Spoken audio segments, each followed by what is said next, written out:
right, peace and blessings, brothers and sisters, is yours truly, Amar Mari. I am the founder of El Kebalan Unity Alliance. My queen, Amani Mari, is the co-founder. We thank you so much for your love and support. As we discussed, for those who don't know, we have Brother Lamonte McIntyre in the building. He's one of the members of the Miracle of Innocence. And the organization Nucleus is to help brothers that have been wrongfully convicted to be exonerated. I have here a brother, that has experienced that. And unfortunately, our brother has experienced being wrongfully convicted and was locked up for approximately 23 years. So without further ado, how you doing, my brother? Hey man, I'm good, man. Thanks for having me, man. I appreciate it. Hey, you're welcome, my brother. So I know that you guys are doing great things over there. You established organization. So talk to us about this, man. Tell us about the organization and tell us about what you have going on your end since the last time you and I spoke. Oh man, since I've been home for a year and 4 months.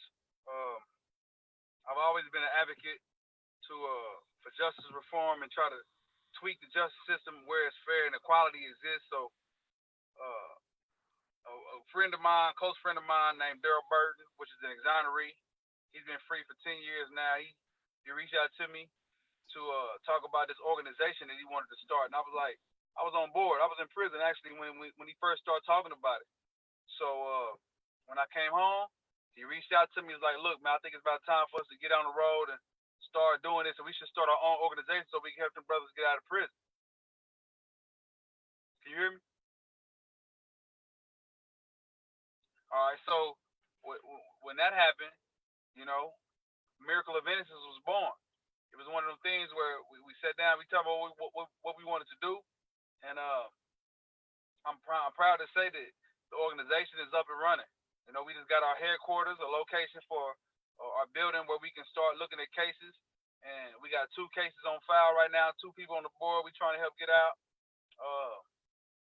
That's where our heart is. That's where our mindset is. And we gonna fight, man. The thing is, Yes, we both, indeed. Daryl and I, was in that situation where we was writing letters and hoping someone would listen to us, hoping someone would believe in what we saying and believe in our innocence. So Mm-hmm. as we sit here now, I know it's brothers and sisters, men and women alike in that situation that shouldn't be in that situation. And what we want to do is be able to Yes. offer the kind of help that people offered us. And not only Yes. the one thing that separates our organization from any other organization, an innocent organization, is one is exoneree led. The whole organization is based on 2 exonerees, and that's Daryl Burton and myself. The second thing is once we get free people out of prison, we focus on the after effect of once they get out. That's that comprehensive care. The Absolutely. things, everything, all the stuff we struggled with when we was getting out and coming home, and like I struggle with all kind of stuff. Getting my ID, being identified as an individual, never having to pay no taxes. I never paid taxes, never had a job. So starting my life again was kind of difficult. So what we want to do is set up a system where once they get out, they have all these different resources in place to help them, reintegrate and help them get back on their feet, back into the swing of things and back into life.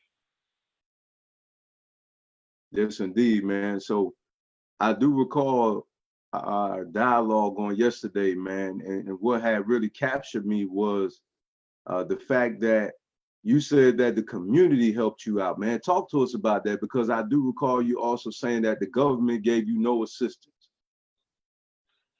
Absolutely, it was all community. When I was in prison, they did a lot of news coverage on my case, and believe it or not, man, it was the people.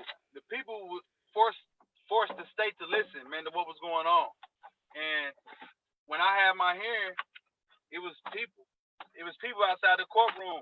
It was the community that came together for a just cause. And they realized they had the wrong person in prison, so the community stepped up, came together, unified, united, and brought forth the right amount of attention and pressure to bring attention to what was going on, and it worked. So the community is very important, and the support that I've had since I've been home is nothing short of, for me, is a blessing from God. And now, Miracle of Innocence is set to do the exact same thing, to be as supportive as people were for us when we came home from prison. So community is very important. Yes, indeed, man. I noticed that we had a beautiful dialogue on the other day with one of the brothers that you're connected with. So it's definitely a real operation.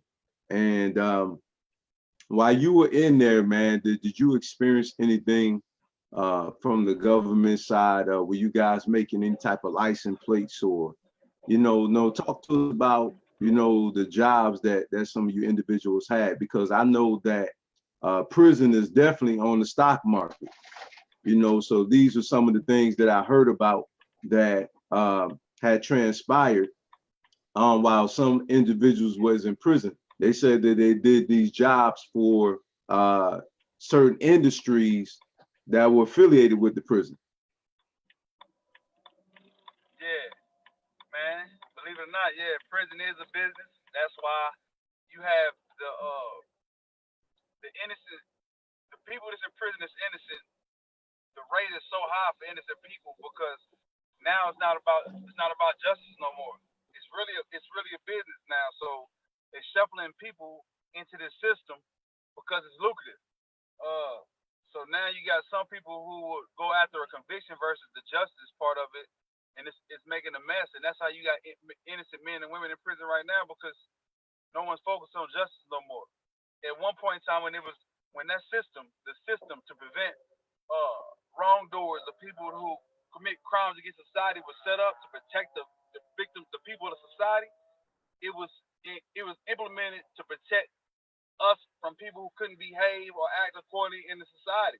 And the justice system and the laws was put forth so people can stay on that path to do exactly what they're supposed to do according to the law of whatever society you're part of.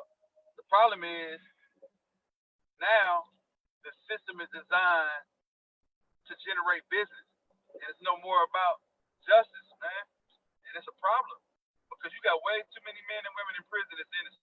Shouldn't be there. You see it every day, every other day. You see another innocent person, an innocent man or a woman getting out of prison for a crime that he or she didn't commit. That's too much. So they say it's 1%. Even if it's 1% of the prison population, the prison population is 28 million people in prison. That's like 28,000 people in prison. 2,800. I mean, that's a lot of people. That's a lot of people to be in prison for something they didn't do. So, absolutely, man. How did that affect your life, my brother? What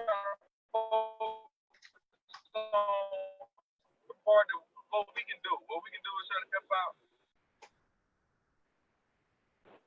Okay, so how did that affect your life? Well, it affected my life in every way. It affected my financial, my economical life.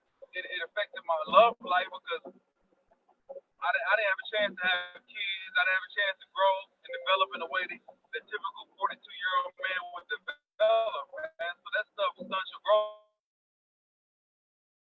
That stuff to you. It adds things to you that normally or naturally should be added to a human being when you're in that kind of situation for decades, man.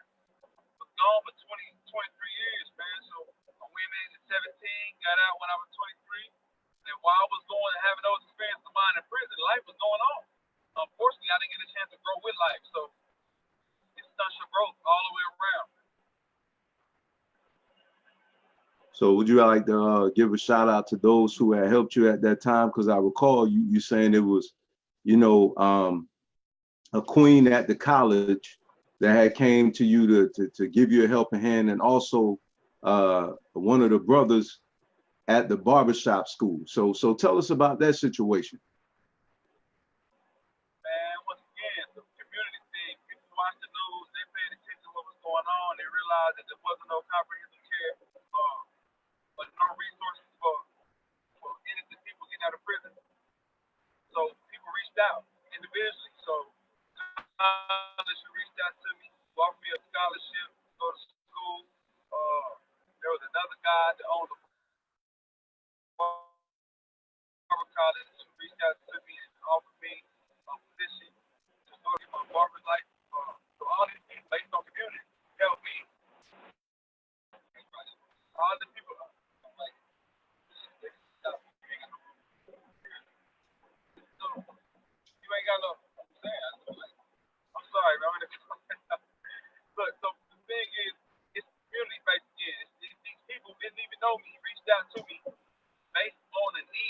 saw a need, and they fulfilled the needs that I had, man, just on the strength of me being in that position. And I'm forever grateful. That's Dr. Lee. She's the president of Penn Valley, the dean of Penn Valley, and then you have George Jacobs. He's a co-owner of Carolina Barber Academy. All the people within the community, man. Absolutely. And I do recall you telling me about a gentleman who literally left Wall Street. Tell us about that situation. And he partnered with the organization to help out. Well, he just retired, but he was the executive, he was an executive of the organization of Centurion Ministries in New Jersey, and Jim McCloskey. And he was a Wall Street banker, man. He's one of them Wall Street money guys. He did a tour in a prison system in California. He went through on the tour, and this was one guy named Geronimo Pratt. Reached out to him and said I was innocent. I shouldn't be in this situation. And he followed up. This one person this dude followed up with, man. He said something about this one guy, the way he said he was innocent. He said I was really looking for his case. He's not a lawyer. Nothing like that. And he reached out to this guy, looked at this man's case, and realized he was innocent, fought for his freedom. That was the first person he freed. Now it's 34 years ago in the 80s, right?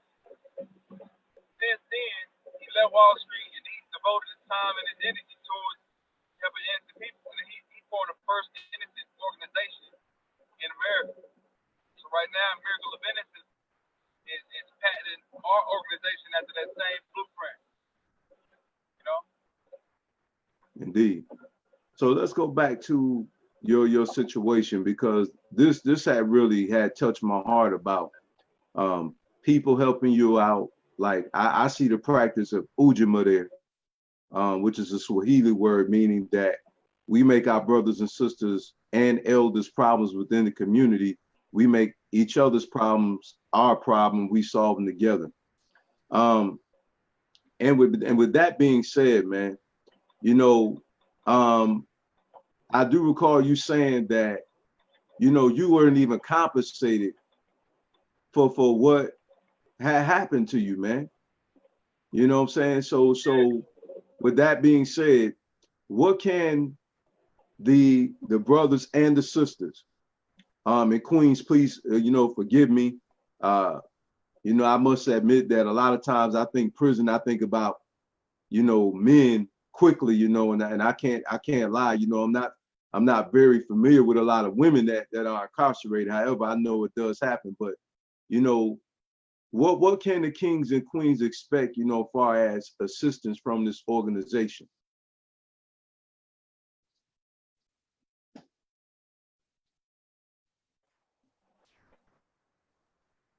Froze up on me. I couldn't hear nothing you said. You kind of stopped. Okay, sure. The brothers and sisters that are in the same situation that you were in, what can they expect from the organization when they come to you for support? They can expect someone to believe them. They can expect somebody to believe in what they say. I know everybody's not innocent that's in prison, but they can expect someone to at least check out their claim, to take time to read the letters, to take time to look through their case. That's what we got people on staff for. They can expect that. They can expect somebody out here to fight for them and believe in the possibility of them being innocent. The same thing I was wishing and praying for when I was in that situation. So that's what the organization is formed for. So they can expect that. They can expect somebody. They can expect a fight from someone other than themselves on this end. Indeed. Now, with that being said, right, you know, tell me about the situation, how when you were exonerated, tell us about all the red tape you have to go through to prove that you're innocent, even though that you were exonerated, and this is what they were asking you for. Man, talk to us about that situation, man, and tell us how you felt, you know, when they presented that to you. after that had occurred? Well, like I say, man, it's a system. Some things I still can talk about, some things I can't talk about, but it's a system, man. So you got to really be mindful of the fact that it's not about right or wrong. It's not about justice, man. It's about who can get away with what for whatever reason they want to get away with it. You know. So you got people in place to make sure that the law is carried out evenly, and honestly, and according to the laws that set forth. But the problem is everybody go in. Some people, not everybody, but some people use and abuse the privilege of being in that position. Judges and district attorneys alike, man. People just don't stand. They don't take the time to do what needs to be done to make sure that everybody get a fair shake, and that's a problem. And not just a problem in Kansas. It's a problem everywhere in our justice system. We see it all day, every day. It's disproportionate. Disenfranchised always get the short end of the stick. And I'm thinking class shouldn't play a role. If the law is law, if I'm rich or poor, and the law says one particular thing, what difference does it make what my class is like, how I'm living? What difference does it make if I got financial help or if I got resources or not? The law should cover everybody equally, but it's not designed that way, unfortunately. So you don't have resources, if you don't have money, if you don't have influence or power in this country, with this justice system, man, you don't have a chance, man. It's gonna be a difficult fight for you. Period. Indeed. Now, with that being said, you definitely has shared with me the economical piece of what it takes to run this organization. So talk to us about that, man, how important it is for people to support this organization and how the fundings are actually used. Well, yeah. What I didn't know it was when I reached out to the innocent organization, they started helping me. I didn't know how much time, effort, energy, money, resources it would take to fight one case. So what I've learned is, on the average, it takes $300,000 to free one innocent person. That's an average. It could be below that or it can be above that, but just on the average, it takes that much money. And from the time an innocent project gets your case, it'll take anywhere between 5 to 10 years afterwards. So that's years and years and years of investigation, years and years and years of gathering evidence, years and years of resources, traveling, hiring attorneys. Attorneys get paid by the hour, so the ticket adds up. So donations, like right now, we do fundraisers for the galas. We do galas, fundraisers, anything we can to drum up awareness and funding to be able to fund getting the innocent person out of prison. That's a hurdle in itself because it takes donations, it takes funding, it takes a lot of people donated on the behalf of me to pay for my legal team to get me out of prison. This is what we doing now. Miracle of Innocence, 501c, nonprofit. This is what we trying to do, and that's why it's important that donations be handled properly. And right now, anybody who want to donate, support the Miracle of Innocence, they can go to miracleofinnocence.org and subscribe and be active, be a supporter. Okay, wonderful, man. Is there anything else that you would like to add, man? Because I do recall you also said that you were working on some things. So tell us what you're working on as far as, documentary and book. Talk to us about that. Yeah, man, I spoke with a person, a film director the other day, and I want to get my story out there, man. I'm trying to work on my book. I got a person who's going to help co-write the book with me, and I got the documentary coming out. It's informative and it's educational also, man. It's about me spending life in prison and 23 years in prison. And that's an aspect of it, but more likely I want to expose some of the dark parts of the justice system that people don't really know about so they can be aware. So if they ever find themselves or a family member, somebody they care about in those kind of situations, they can know exactly what to look for and how to approach that kind of situation. But I'm looking forward to this documentary, man. Hopefully I can turn into a movie or something. But the documentary is gonna be good, man. It's gonna be good. It's gonna be informative. It's gonna be interesting. So what you have to say to individuals who think that when you speak out against these things, that is racist? Like, you know, you're not being a person of peace. You're causing nothing but problems. You know, talk to us about that situation. Well, that's one of those things where anybody that's being taken advantage of, oppressed, or being mistreated, and I mean anybody. I don't care who you are, what color you are, what creed you stand under, what religion you come from. No one wants to be treated in that way. So I feel like anybody across the board, I don't care where you are, what part of the world you live in, should always speak out and fight for equality. That's period. We all deserve to be free. We all deserve to be treated fairly. We all deserve to be respected. So if anybody has, and we all have a right to speak out. We all have a right to fight for our rights and our freedoms and our liberties. We all have a right for that because our Constitution said we got it. The Constitution said we free, we equal, we men. If that's the case, if I feel like you treat me less than that, I have a right to speak out against it. Period. Anywhere. So I feel like anybody, man, anybody have a right to speak up and to speak out. I don't care if you're Jew, I don't care if you're African, I don't care if you're Asian. If someone's mistreating you or hurting you or taking advantage of you or exploiting you in any kind of way, yeah, you have a right to speak out against that. If not, you're part of the problem if you're not being proactive and fixing it. Period. So you can be a part of the problem or the solution. So everybody have a right though.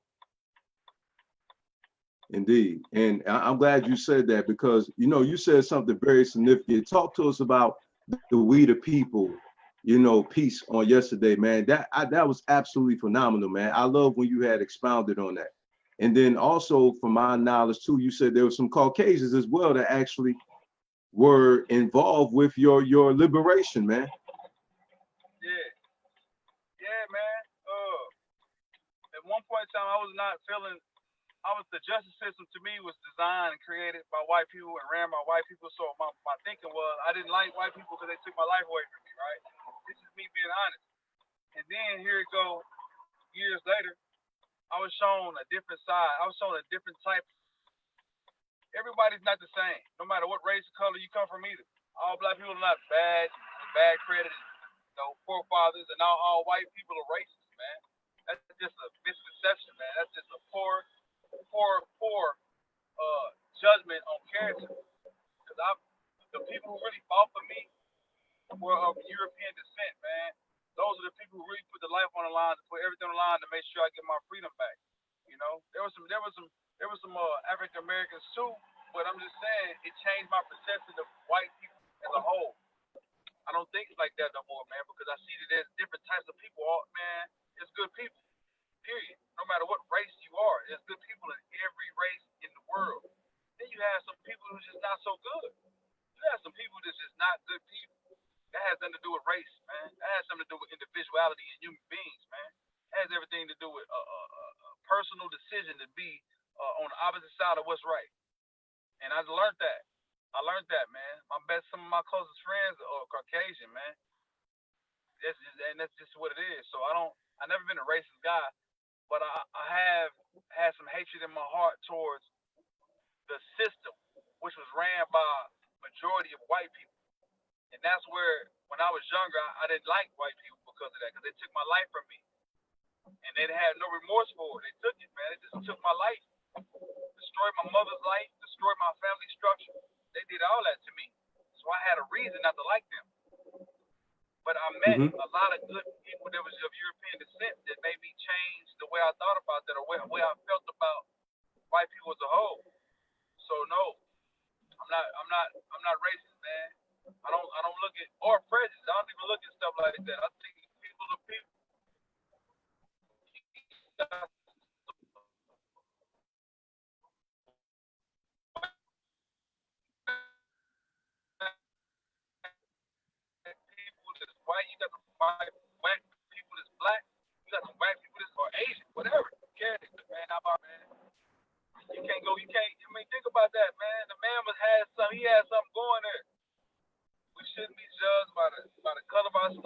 content of our character. Ain't that true? There man? you go. Yeah, There you go. Come on now. Yeah, that's what the Honorable Dr. Martin Luther King has said. Yeah, he's gonna die. He dead, man. History done shown and proved to us, man, that most of the stuff that comes from that stuff that he said, man, stems true to this day, and that's the stuff we live by. Absolutely. His legacy lives on, man. So, and I believe that. Indeed. So right And now, you said that everybody pulled together to help you. Yeah, they did. If you look at the pictures I post of Miracle of Innocence, man, majority of our volunteers are white, man. Period. European descent, man. Most of them are white, man. And they going to bat. They ain't caring about what color these people are that's in prison that's innocent. They don't care about none of that stuff. They don't care about none of that. Only thing they care about is injustice. They care about something that's unjust happening to people that shouldn't be happening. And that's what it's all about. I don't care about what color you are in that prison. If you're innocent, you shouldn't be there. Period. I don't care what color you are. All I care about is the fact that the system took advantage of you, and now Miracle of Innocence is there to fight for you. Indeed. So you just have a problem with injustice. That's what you hate. You don't hate a particular people. You just hate injustice. And that's what you all are fighting against. Did I understand you correctly? Absolutely. And I concur. I concur. Now, I'm glad you clarified that, man, because, some people, they tend to think that when we speak like the way we're speaking now, that, we're causing problems, and I continue to keep telling people that I don't hate, any people at all. I hate injustice. You know what I'm saying? And I believe that everybody's affected by that. That's right. That's right, man. And that's what I said too. I said during the time of the civil rights movement, it wasn't just our people that was fighting. It was, some Europeans too, was a handful of them. You know what I'm saying? That's why I said that I do believe in judging somebody by their character. You know what I'm saying? And not the pigmentation of their skin. Because that's a reality. You know what I'm saying? That they did bind together and fight, with us, for our freedom. You know what I'm saying? And it wasn't an African hand that signed, those documentations, what I'm saying, for us to be treated equally. It's just that they bucked against the system that's already in place. You know what I'm saying? Like the laws that's already in place. You know what I'm saying? The races, they find some type of way to go around those laws, you know what I'm saying? And to still continue to, target us, and that's the problem that I have. Yeah. So sometimes I think sometimes the message can get lost. And all right, man.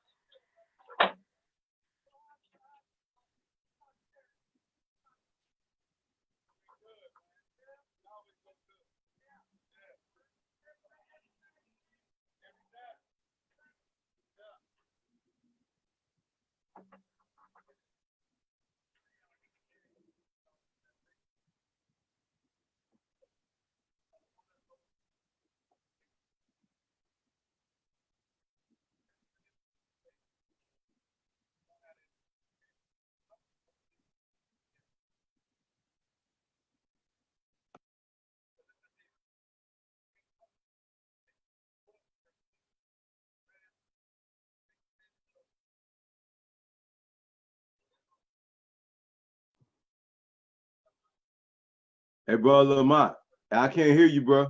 We can't hear you. Oh, okay, I can hear you now.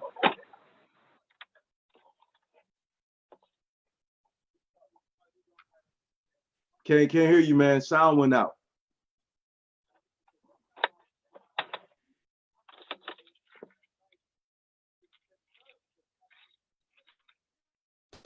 I come from a justice system. The justice system that I grew up in, around, don't care about me. They don't. They Hey, care about you got life. the. They care Hey, about whether or not I can. They care about power and position. That's how it is. Yo, you got to repeat what you said because you had went out the whole time you was talking. I can't hear nothing you saying. You got to repeat what you said because the whole time you were talking, nobody could hear you. Oh, that's right. All right, I can hear you now. What you say? Okay, you got to repeat what you said because the whole time you were talking, no one could hear you.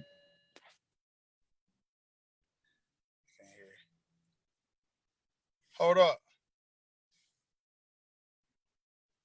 My Bluetooth got disconnected. Oh, okay.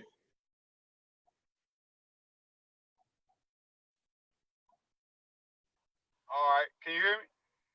Yeah, I could definitely hear you, but you got to repeat what you said because none of us could hear you when you was outside the car. Oh, I forgot what I said. What was I saying? What were we talking about? Well, you were saying at the end about they don't care nothing about you. That's the only thing I was able to capture because that's when, okay. you know. Okay, what I was saying was people like they care about your position. They care about your social status, your class, your it's a classes type situation where if you got resources and you got finances, you can probably do something with the justice system. You can get a lawyer, you can do all these different things. Me, I didn't have that. So my life really didn't mean too much to the people who helped me lose my life, you know, because they wrote me off already as a person that don't matter. So all I'm saying now is it's important for me to raise the right kind of awareness. So young people, I don't care. And once again, this is not a color thing. This is not a race thing. What I'm talking about, I'm talking about a universal thing because it's a universal problem. I got a board in my lawyer's office. Every time I go there, I see this wall of people who've been exonerated, man, who's wrongly convicted. Man, it's a rainbow on that thing, man. It's all kinds of people on that thing. And all of us have one thing in common, man. We didn't have no money. We didn't have the money to fight that system, man. We didn't have it. So my thing now is I do got a problem with the system as it stands. Because I think it's not fair. I think there's no equality. You know, I think there's some biases too. You know, we can ignore it, but there's a bias because there's a lot more black people that's in prison than anybody else. Their numbers in population is growing. It's deep, so we can't ignore the numbers, man. So my only job is to educate and raise awareness. That's all I can do. And I hope that people will do the same thing. Same way people fought for me when I was in prison, man. I'm going to try to fight for somebody else's freedom, somebody else's life, somebody else, try to be a voice for those who don't have one. You know, try to be a vehicle for those who don't know where to go. That's it. Indeed, man. Well, brother, we definitely greatly appreciate you coming on this evening.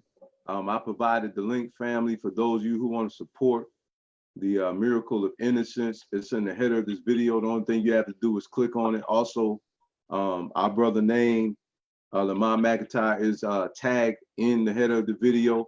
Brother, if you would be so kind at this time, share the various social media outlets where they can reach you at. Man, Facebook, Instagram, Twitter.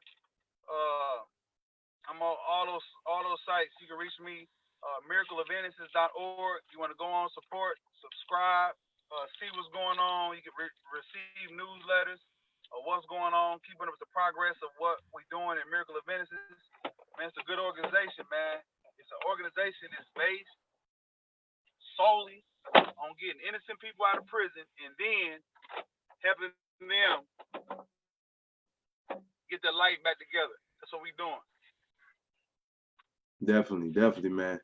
So again, we greatly appreciate you coming on, man, and we looking forward to bring you back on again when your documentary and your book comes out. Absolutely, man. I will, man. Hey, look for that. That's definitely coming. Most definitely. All right, blessings be upon you and the queen, man. Be blessed, King. All right, man. I appreciate it, man. Thanks, man. You know it. You're welcome. All right.